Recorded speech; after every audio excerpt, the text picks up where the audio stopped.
Telugu Desam party పుట్టినీళ్ళు Lakshminarasimha అవునా కదా?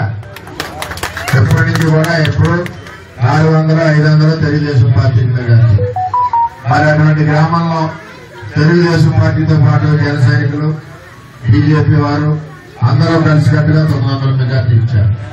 మరి పవన్ కళ్యాణ్ గారికి పిఠాపురంలోనే ఇప్పటి వరకు పిఠాపురం పోటీలో ఎవరికి రాని అత్యధిక మెజార్టీని మనం 70,000 మెజార్టీని ఇవ్వడం జరిగింది. నేను పవన్ కళ్యాణ్ గారికి ఒక రిపోర్ట్ పెట్టాను. 50,000కు ఎట్టి పరిస్థితుల్లోనే తగ్గదు, పలానా మండలం ఎంత వస్తాయి, గ్రామం ఎంత వస్తాయని పంపించాను. దానికి తగ్గట్టే 50,000 పైచిలుగా రావడం జరిగింది. నేను టీవీలో కూడా సవాల్ విసిరాను. 60,000 పైన వస్తే ఎవరన్నా దమ్ముంటే ఆస్తి నా ఆస్తి కాదాం, దమ్మున్నవాడు రండి అని చెప్పి వైసీపీ వాళ్ళు సవాల్ ఇస్తే తోటముడిసి పారిపోవడం జరిగింది. ఎందుకంటే దగ్గరగా ఎలక్షన్ చూసినప్పుడు ప్రజల యొక్క స్పందన చూసినప్పుడు మనకు ఒక అవగాహన వస్తుంది.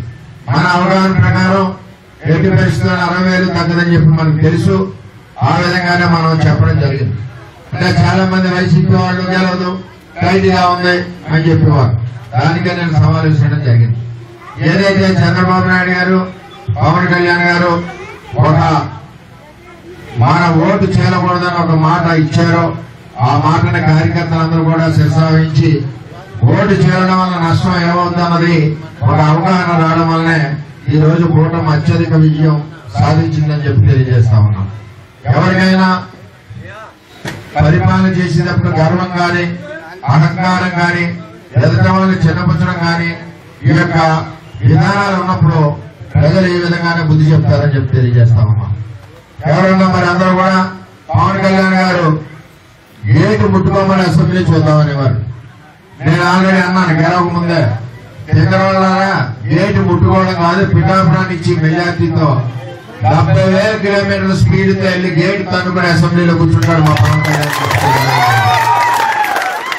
ఏదైనా చంద్రబాబు నాయుడు గారు ఆదేశాల ప్రకారం పవన్ కళ్యాణ్ గారికి ఇచ్చిన మాట ప్రకారం నేను నా కుటుంబం అలాగే నా తెలుగుదేశం పార్టీ కుటుంబం మొత్తం అంతా కూడా 100% ఓటు జనసేన పార్టీకి ట్రాన్స్ఫర్ అయ్యే విధంగా పనిచేసిన నాయకులకి కార్యకర్తలకి పేరు పేరున నమస్కారాలు తెలియజేస్తా ఉన్నాం. ఎన్ని రకాల ఇబ్బందులు ఉన్నా మరి కార్యకర్తలు నాయకులందరూ కూడా చంద్రబాబు నాయుడు గారి మాట నా మాట తీయకుండా పనిచేసినందుకు వాళ్ళకి జీవితాంతం రుణపడి ఉంటామని చెప్పి తెలియజేస్తా ఉన్నాం. ఎక్కడైనా సరే ఏ గ్రామైనా సరే మరి జనసేన కార్యకర్తలు 2009 నుంచి పార్టీకి పనిచేస్తా ఉన్నారు పవన్ కళ్యాణ్ గారి సారథ్యంలో.